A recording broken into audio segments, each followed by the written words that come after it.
জানিয়ে দিচ্ছি আজকের প্রধান খবর। বার্তা কক্ষ থেকে যুক্ত আছি আমি নাইমা ইসলাম। একসঙ্গে চা খেলেন বিশ্বের সবচেয়ে লম্বা আর খাটো নারী। যে 124 দেশে পা রাখলেই গ্রেফতার হবেন নেতানিয়াহু। মেটাকে $84 কোটি জরিমানা করল ইউরোপীয় ইউনিয়ন। ইসরায়েলের হামলায় লেবাননে 24 ঘন্টায় নিহত 59। সিরিয়ায় ইসরায়েলি বিমান হামলায় হিজবুল্লাহ কমান্ডার নিহত।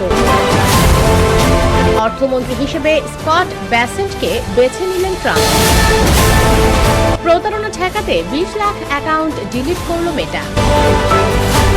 লেবাননে ইসরায়েলি হামলায় হাসপাতালের পরিচালক সহ 6 চিকিৎসাকর্মী নিহত।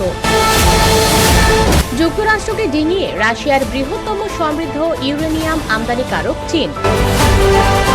প্যারালাইজড রোগীদের জন্য আশার আলো মাস্কের মস্তিষ্ক চিপ।